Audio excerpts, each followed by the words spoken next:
Guys, আসসালামু আলাইকুম। আমরা এখন বেরিয়েছি শ্যুট করতে। এখন যাব রাজা শশাঙ্ক রাজধানী, যেখানে বলে ইতিহাসের পাতা আমরা ছোটবেলায় পড়েছি।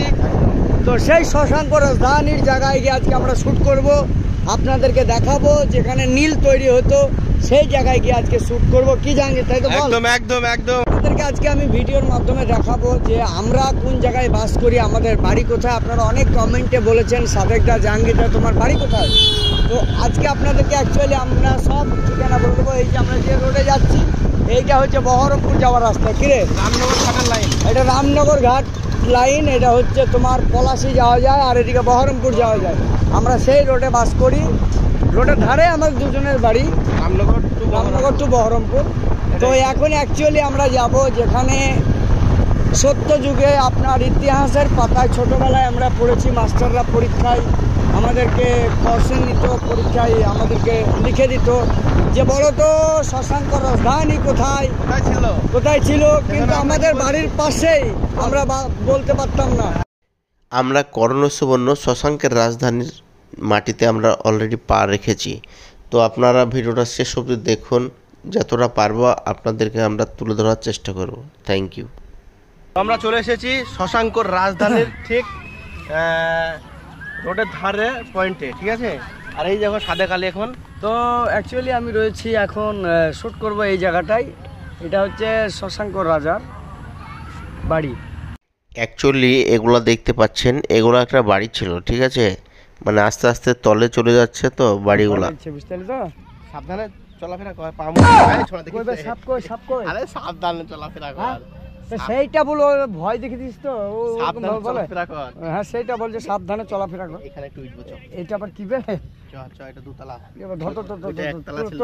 তোলা দেখো, আমি জাহাজে উঠলাম নাকি রে? ওইটা রাজাদের একতলা বাড়ি ছিল। ওটা একতলা, আর এটা তিনতলা নাকি? দুতলা। হ্যাঁ, অত উঁচু তো থাকতো না। আরে জাহাঙ্গীর, ইমার্জেন্সি দরকার হলে নিচে নেমে পড়তে। মানে সব ধ্বংস হয়ে ঢুকে গেছে নাকি ভিতরে? ধ্বংস বলতে আল্লাহর মালিকই জানে। আল্লাহ জানে। আমরা বন্ধুদেরকে বল আমাদের এখানে ইনভাইট কর, যারা মুর্শিদাবাদের বাড়ি, তারপরে এই জায়গাটা যে আসেনি, কেউ হয়তো এই জায়গাটার বিষয়ে কোনো কিছু জানেই না, তাদেরকে বল যে আমাদের বহরমপুর থানার অন্তর্গত, হ্যাঁ, কর্ণ সুবর্ণতে শশাঙ্কর রাজধানী, এই জায়গাটাতে এসো। এসি এগুলো বন্ধুদেরকে একবার বল। ও হ্যাঁ, ওইটাই তো বলতে ভুলে গেছি। এই যে তোমরা কমেন্টে বারে লেখো বাড়ি কাটে। তাই দেখো, তোমাদেরকে আমি আমার বাড়ি বলে দিচ্ছি। এটা হচ্ছে সেই কর্ণের রাজা শশাঙ্ক রাজধানীর একদম বাড়ি। এটা কিন্তু রাজা নাই, বাড়ি আছে। রাজা নাই, বাড়ি আছে। এটা অহংকারের কি আছে?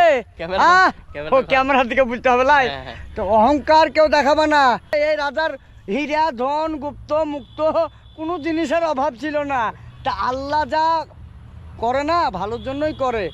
আল্লাহ বলছে আমি অহংকারীকে ভালোবাসি না, মানুষকে ভালোবাসি, তার ভালোবাসাকে ভালোবাসি। স্মৃতিটা রয়ে যাবে সারা জীবন স্মৃতি। এই যে অনেক বিদেশ থেকে, বোম্বাই থেকে, আমেরিকা থেকে, লন্ডন থেকে, কথাটা বুঝি, ক্যামেরাটা তো বন্ধ টাইপের হয়ে গেছিল। লন্ডন থেকে, হংকং থেকে সব লোক আসে এই জায়গা দেখতে। আর আমাদের বাড়ির কাছে আমরা বাপের জন্মে দেখিনি, আজকে দেখলাম নাকি রে? কিছু বলনা রে ছোড়া। সাদেক যে কথাটা বলছে সে কথাটা একদম বাস্তব। আমরা বাড়ির কাছ থেকে কিন্তু আমরা দেখার সময় পাই না, সুযোগ পাই না। হালকা পরিমাণে আমরা তোমাদেরকে দেখালাম যে কর্ণ সুবর্ণ আমাদের বাড়ি হচ্ছে একই। আমাদের ওর বাড়ি কাঁঠালিয়া, আমার বাড়ি বাসাবাড়ি। মুর্শিদাবাদে হয় আপনারা হাজারদুয়ারি, তারপরে মতিঝিল, বিভিন্ন রকমের পার্কে ঘুরেছেন। এই জায়গাটা একবার ঘুরে যান, কিছু না এখানে, ঠিক আছে। তবুও ভালোবাসা আছে। এই জায়গাটা গুপ্তধনের জায়গা, ঠিক আছে। এটা গুপ্তধন রয়েছে, সরকারি আন্ডারে আছে এটা। তো সরকার ভুক্ত হয়ে গেছে, এখানে কোনো পার্ক হবে না। এটা ইতিহাসের পাতায় আছে, ইতিহাসের পাতাতে রয়ে যাবে সারা জীবন। আপনারা আনন্দ পাবেন, ঘুরবেন, বেড়াবেন, কোনো টিকিট লাগবে না, বিনা টিকিটে। এর আগে যেসব একটু কথা বললাম যে রাজার ব্যাপারে অমুক তমুক, সেগুলো একটু ফানি ভাবে আমরা ফানি ভাবে কথাগুলো বলেছি, কেউ সিরিয়াসলি নেবেন না।